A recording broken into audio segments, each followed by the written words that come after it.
हे कुठलं गाव आहे? इथे रस्ते चोरीला जातात आणि आता तर थेट स्मशानभूमीत चोरीला गेल्याचा धक्कादायक प्रकार समोर आला आहे. होय, ही कुठली अफवा नाही. हा आटपाडी तालुक्यातील दिघंची गावचा थरारक वास्तव आहे.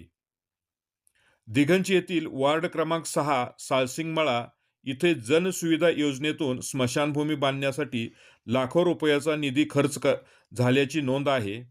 मात्र प्रत्यक्षात काय? जागेवर ना भिंत, ना शेड, ना चिता, ना एकही वीट. म्हणजे कागदावर स्मशानभूमी आणि प्रत्यक्षात स्मशानभूमी गायब. हे चोरी नाही तर काय?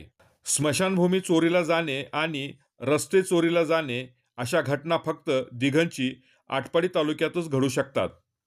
लिम्का बुक ऑफ रेकॉर्ड की Guinness book of world record, सार्वजनिक मालमत्ता गायब होण्याचा हा नवा विक्रम नाही का? इतकंच नाही, दिघंचीतील 2 रस्त्यावर निधी खर्च झाल्याची अधिकृत नोंद आहे.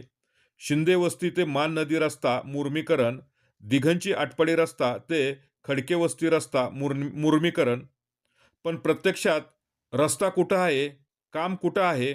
इथेही कागदावरच विकास आणि जमिनीवर शून्य. या सगळ्या प्रकाराला कंटाळून दिघंचीतील संतप्त नागरिकांनी गटविकास अधिकारी आटपाडी यांना लेखी निवेदन दिलं आहे.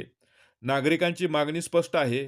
या भ्रष्टाचाराची सखोल चौकशी करा, दोषींवर कठोर कारवाई करा, जनतेच्या पैशाचा हिशोब द्या. आम्ही या प्रकरणी दिघंची ग्रामपंचायतीचे सरपंच, ग्रामविकास अधिकारी यांच्याशी संपर्क साधला, पण उत्तर काय मिळालं?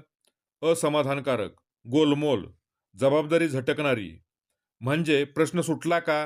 की संशय आणखी गडद झाला. स्मशानभूमी चोरीला जाते, रस्ते कागदावरच उरतात आणि जबाबदार अधिकारी मौन बाळगतात.